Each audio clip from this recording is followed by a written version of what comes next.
Bismillahirrahmanirrahim. Assalamualaikum warahmatullahi wabarakatuh. Saudara-saudara mahasiswa UT yang saya cintai, salam sehat, salam sejahtera. Kita bertemu lagi pada tutorial UT sesi yang keempat, di mana kali ini kita akan sama-sama mempelajari tentang teori-teori dalam konteks komunikasi organisasi. Saudara, ada sebuah pendapat para ahli yang menyatakan bahwa komunikasi adalah sebagai the blood of organizations.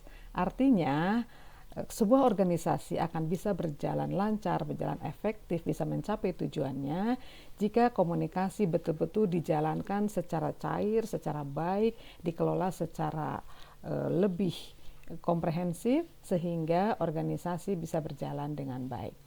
Dan juga ada pandangan bahwa manusia itu adalah organizational creator.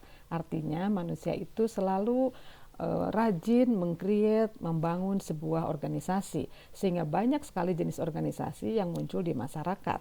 Seperti organisasi keagamaan, organisasi pendidikan, organisasi politik, organisasi militer, organisasi sosial, budaya, bahkan organisasi seni, dan sebagainya. Kemudian bagaimana cara tujuan-tujuan organisasi itu agar tercapai?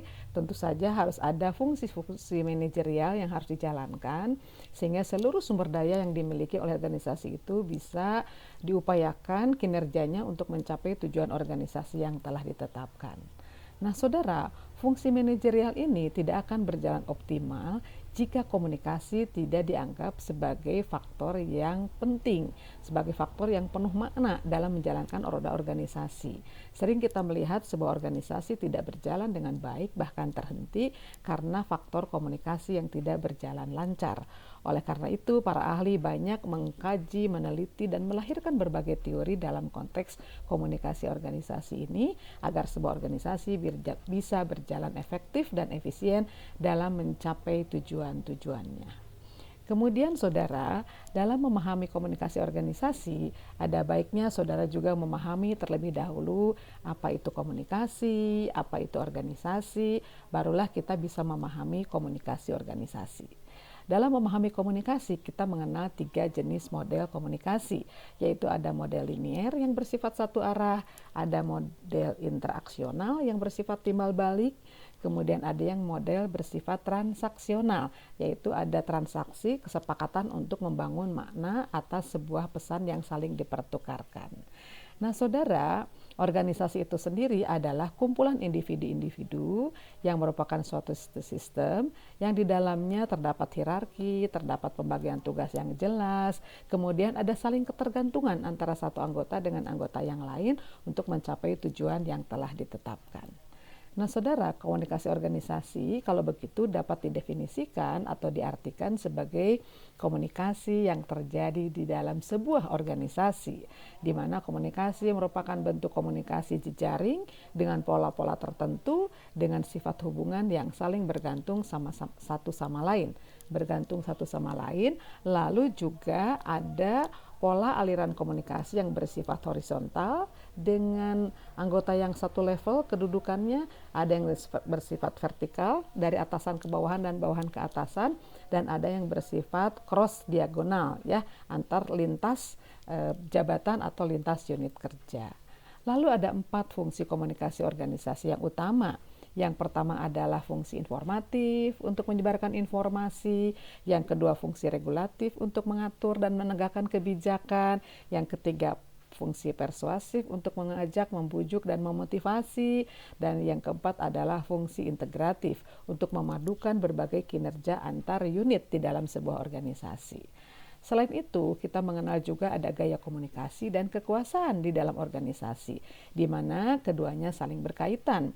Karena gaya komunikasi adalah sebuah upaya untuk menjalankan pengaruh dalam mengelola situasi-situasi organisasi yang berbeda, sedangkan kekuasaan komunikasi adalah kekuatan untuk membangun kepatuhan yang digunakan oleh pimpinan sehingga nanti bisa mengendalikan para anggota organisasinya.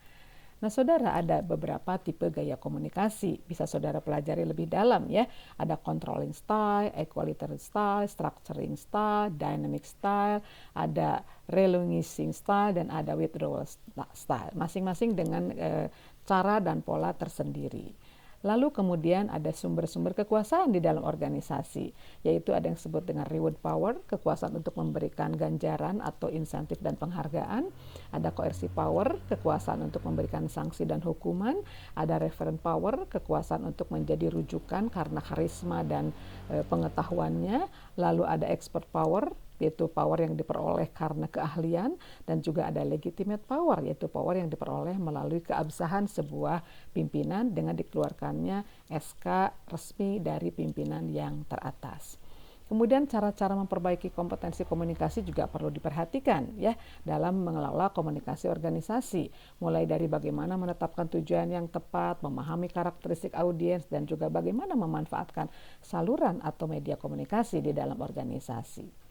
Nah, saudara, ada beberapa pendekatan utama dalam komunikasi organisasi, di mana masing-masing pendekatan ini kemudian melahirkan banyak sekali teori-teori dalam konteks komunikasi organisasi, yaitu ada pendekatan struktur dan fungsi organisasi, ada pendekatan human relation, ada pendekatan proses, dan ada pendekatan kultur. Pendekatan struktur dan fungsi menekankan pada hierarki atau konsep birokrasi yang dikemukakan oleh Max Weber ya, tentang beberapa prinsip penting yang harus diterapkan dalam birokrasi. Itu saudara bisa gali lebih jauh, di mana Weber mengungkapkan ada 6 prinsip penting dalam organisasi yang bersifat birokratif. Misalnya ada aturan-aturan yang jelas, ada job desk yang jelas ya, adanya jenjang dan hierarki, adanya penunjukan pimpinan yang sesuai dengan kapabilitasnya atau kompetensinya, ada kebebasan dalam mengalokasikan sumber daya, dan juga ada pengelolaan informasi dan dokumen secara tertib. Sedangkan dalam human relation, penekanan utamanya adalah pada aspek-aspek psikologis dan aspek motivasional dari individu, sehingga ada kepuasan kerja pada setiap anggota organisasi. Nah, dalam hubungan manusiawi atau human relation juga ada premis-premis pokok yang bisa saudara elaborasi lebih lanjut. Kemudian dalam pendekatan proses, penekannya adalah pada proses pengorganisasian berbagai macam sumber daya dan unit-unit kerja yang ada di dalam organisasi. Sedangkan pendekatan kultur mempunyai asumsi bahwa organisasi adalah sebuah entitas yang memiliki budaya tersendiri. Budaya itu nanti mempengaruhi bagaimana cara organisasi berperilaku, bagaimana cara anggota organisasi menyelesaikan masalah-masalah, dan juga termasuk bagaimana ungkapan nilai-nilai dalam bentuk artifak-artifak, seragam, bentuk bangunan, dan sebagainya. Demikian banyak sekali teori komunikasi yang dilahirkan dalam konteks komunikasi organisasi ya. Teori-teori itu antara lain teori integrasi, teori komunikasi kewenangan, teori peneliti penyambung, teori pengorganisasian, dan masih banyak lagi. Demikian saudara pengantar untuk materi yang keempat ini. Silahkan saudara elaborasi, saudara pelajari lagi, dikayakan lagi pengetahuannya dan wawasannya dengan mempelajari berbagai modul serta jurnal dan buku yang relevan. Dan jangan lupa mengerjakan tugas serta kuis dengan sebaik-baiknya. Terima kasih. Billahi taufiq wal hidayah. Assalamualaikum warahmatullahi wabarakatuh.